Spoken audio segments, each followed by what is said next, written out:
Good morning, everyone. Thank you for joining us for our avian home adventure. We often get requests to visit some of our larger birds of prey, so we are going to take you inside with one of our eagles. Now, everyone loves a bald eagle because it's our nation's symbol, and especially in our area, in the Charlotte area, we have lots of really beautiful lakes, and that is perfect habitat for a bald eagle. But we want to introduce you to one of the lesser known eagle species. We do have two species of eagle here at the Raptor Center. So we're going to introduce you to one of our golden eagles. Her name is Nobyl, and she is probably, I would say, the largest bird that we have here. She's got about a 6-foot wingspan.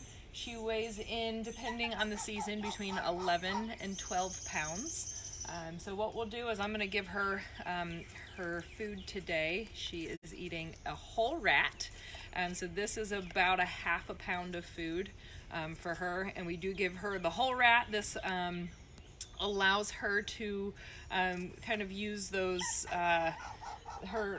the things that she would normally do. So she would grab onto it with her feet, she would tear it with her beak, and all of those behaviors are really, really good for her. Provides her lots of enrichment. It helps keep her talons nice and sharp and her beak nice and coped down. So that is what she's eating today. So I'm going to go over and put this on a perch. We'll see if she comes down to eat it. I don't know if she will, but we can walk over there and see.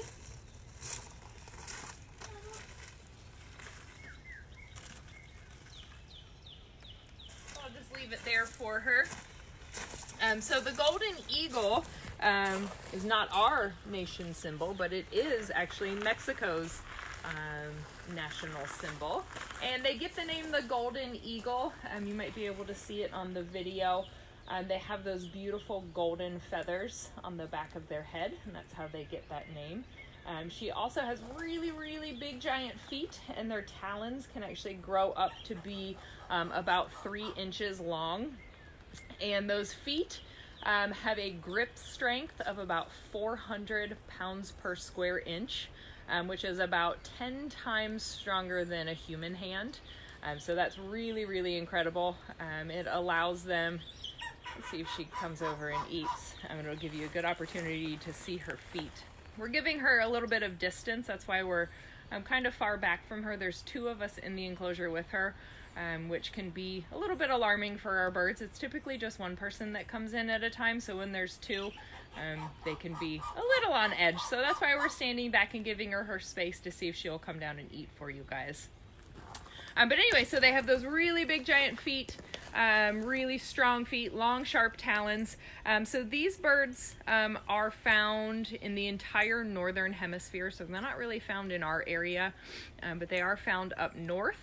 They really prefer mountainous areas, and in those mountainous areas they will eat mostly medium-sized mammals, rabbits, squirrels, rats, things like that. But they have been known to take down larger things like small deer, bobcats, and even occasionally mountain goats. And it's a really cool process that they use to catch those mountain goats. Obviously, a 11-pound eagle is not going to be able to pick up and carry off. I think she went to try to go get the rat and she got distracted. They're not going to be able to pick up and carry off a 20, 30-pound mountain goat. So what they do is they fly into the side of the mountain where the goat is climbing. And again, they're going to go after a smaller one. They're not going to go after a full-grown adult goat. So they would pick off maybe a smaller one. And what they do is they'll fly into the side of it, use those big giant feet, grab onto the goat, and throw it off the side of the mountain. And as that goat is flying through the air, it usually dies in the fall. And then the eagle has a gigantic meal. Usually more than they can eat in one sitting.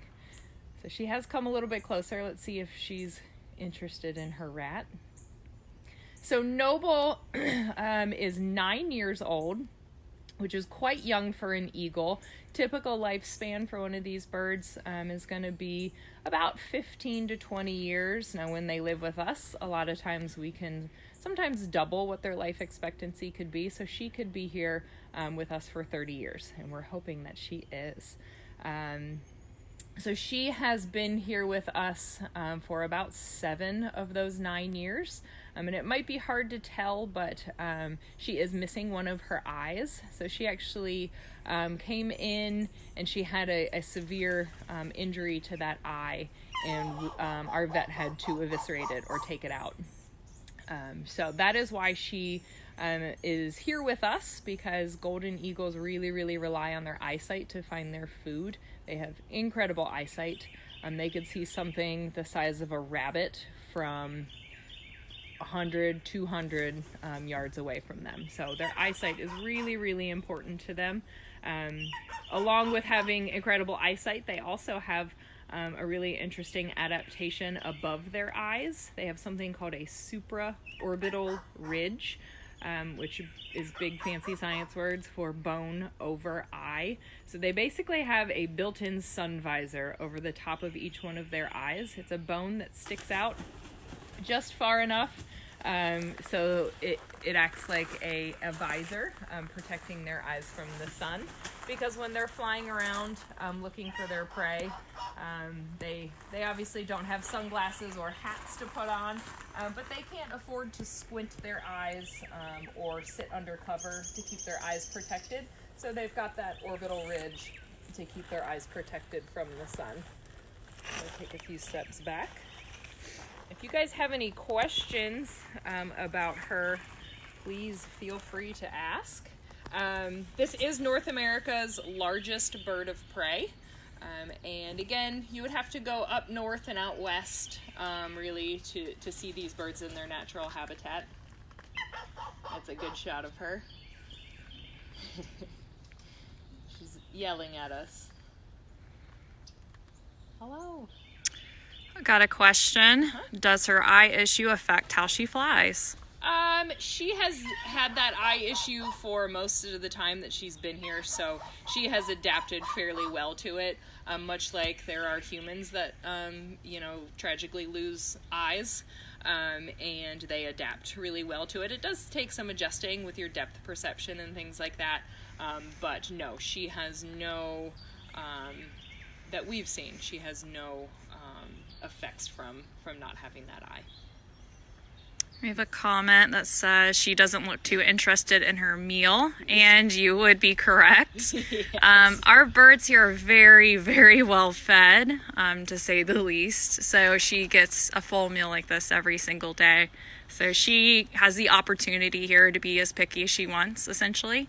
Another thing is, as Kate mentioned earlier, there's 2 of us in this enclosure in her habitat. And so if you notice, I kind of changed the angle on this. We're trying to give her more space. Typically when they see 2 people, they think it's going to be serious business for our medical side of things, getting a wellness check. So she is probably remembering a situation where there were 2 people involved and it did not have a very happy outcome for her. So we're trying to give her space. That's why it might be a little hard to see her at this moment, but we really like to empower our birds to, make their own decisions, set them up for success if we can. And the way we can do that here is by standing at the enclosure right here by the door. I do have some enrichment to give her when we leave. We like to give them all different kinds of enrichment, things that, they can tear up, or things that can go in their water that they can use, that they can hunt. We hang things. We try to come up with lots of different things. And we decided today for Nobyl, she is going to, she is going to get a rabbit stuffed animal that makes noise. And we'll see if she has any interest in that. You might also notice when she's been flying or jumping around, that she does have feathers that go all the way down to the very tops of her feet, unlike the bald eagle that we have in our area. Golden eagles are what we call booted eagles, and because they are found... I'll let her sing. Beautiful call. Because they are found in colder climates, they have those feathers to keep their legs nice and warm. Whereas bald eagles, because they like to live in a watery habitat and they are feeding on mostly fish, their legs are mostly bald. Not why they have the name bald eagle. We'll get to that in a second. But their legs are mostly bald so that when they dive down into the water to pull out the fish, the water can run right off of their legs instead of absorb up into their feathers, so that it keeps them nice and light so that they can pull the fish out of the water. The actual reason that they are called a bald eagle is that in Old English, bald, B-A-L-D-E, it means white, and so that's why they get that name, because of their white head and their white tail. I'm going to go place her rabbit on a stump, so we'll see how she does with it. Give her another option of things.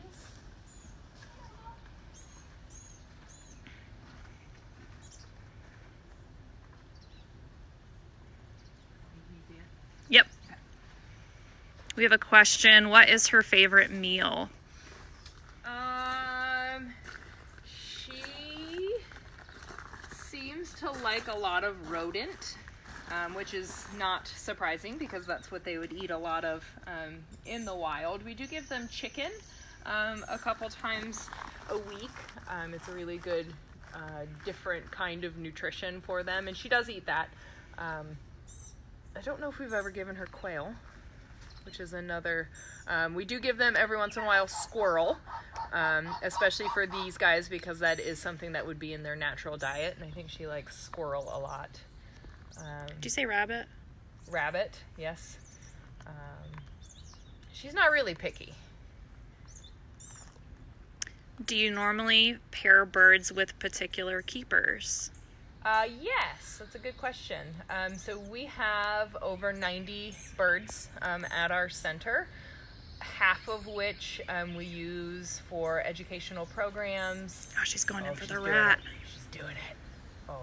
She's making sure that we're not going to do anything. So you can see she grabs it with her beak, and then she holds on to it with those feet, those big, giant yellow feet. And then what she'll do once she feels comfortable and make sure that Colleen and I aren't going to run over there and take her rat, then she's going to start to tear at it with that beak, the feet being kind of like her fork, and then beak being her knife. So back to the question about pairing birds and keepers. Yes, we do try to limit the amount of our handlers that work with each bird. It's good for consistency, for training with the birds. And so of the about 45 birds that we use in our education programs and shows and things like that, each bird only has 1 or 2 people that works with them. And we try to do it on a daily basis, again, for consistency. It's enriching for the bird, for them to come out, and we take them on walks all around the preserve. And they get to take in all the sights and sounds and everything around them. There we go. This is the action we're looking for. How much does she weigh, and are females larger than males? Good question. Yes, females are larger than males, and especially in a species like this, they can be up to about 30 or 40% larger. So yes, there is quite a difference between males and females. Nobyl, the last time she was weighed, she weighed in at about 11 pounds. But again, depending on this season, in the winter she's going to be a little bit heavier, so she could probably get up to about 12 pounds, which is quite large for a bird. Birds are built to be light, so for a flighted bird to get up to 11 or 12 pounds, that is quite large. Which is one of the reasons that these guys prefer to live in mountainous areas, especially areas that have really strong updrafts, and that helps them in flight, because flying around with an 11-pound body, that takes a lot of energy and effort, and so they kind of let the natural updrafts and elevation help them, which is why they choose mountainous areas to live. Can it attack humans? Well, it could. It could. Most of these guys are not going to choose to attack humans. Now they are territorial, especially during nesting season. They are going to protect their nest and protect their young. And that's the same that goes for all of the raptors that we have in our area. The red-tailed hawks, the red-shouldered hawks, barred owls, great horned owls. They can and will attack people or pets if they get too close to their area. If someone came into your house, you would probably attack them to protect your space and your loved ones, and these birds do the same thing. It's going to be a lot more terrifying for a golden eagle to do that, but yes, they could, but they're not going to choose to go after people as a food source. How does her digestion handle fur and hair? And that comes from Sandra Olicons. Oh, hey, Ma. Good question. So as you can see, she is eating the entire animal. You might even be able to hear her crunching through the bones. Obviously, the sweet meat is going to be in those internal organs, but she is going to eat all of it. The hair, the skin, the organs, the bones, everything. And their stomach acid is actually able to break down those bones. So she will actually cough up a pellet. I'm trying to see if I can find... Oh, started trying to end the video. They do cough up a pellet every day, but that's going to be just more like a hairball.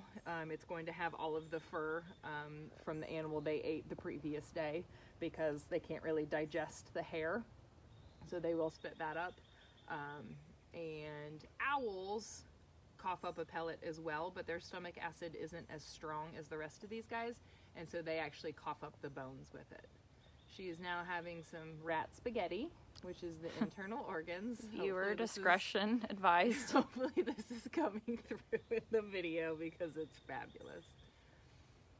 They're slurping it up. There we go.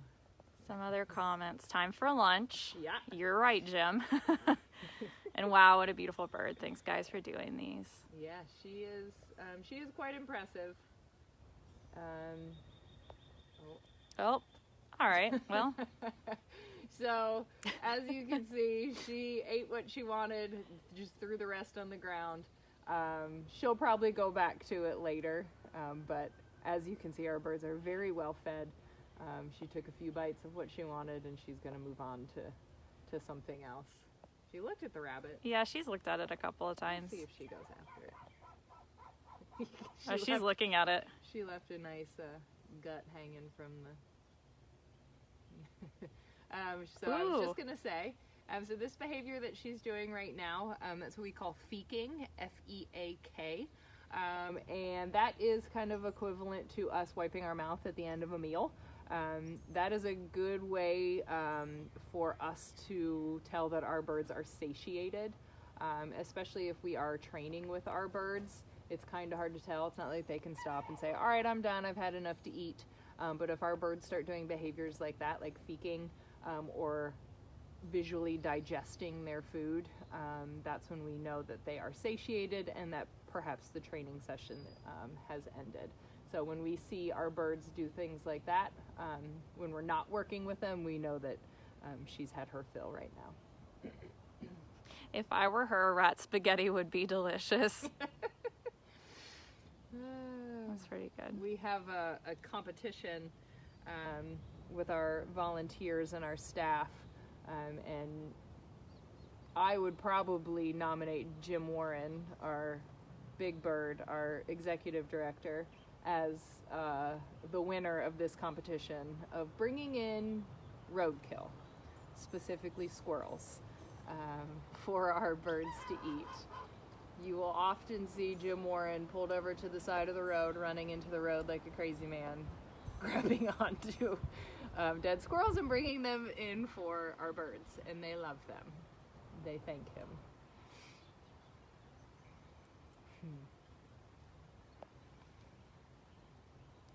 For some reason, she likes to be up there. Birds usually like to go to the highest place. We don't have a perch up there for her, so it's not the best thing for her feet, but she loves being up there. Looks like we will be making a new perch. Their habitats are always a work in progress. We're always adding and changing stuff around, depending on where they like to sit and all kinds of stuff like that. And Nobyl is a bird, one of the birds that is on our raptor trail. Oh, she's going to do something else that's really cool. This is called a rouse. So she has probably 4,000 feathers on her body. And she is pretty much all of them up off of her body, shake them out and put them back down again.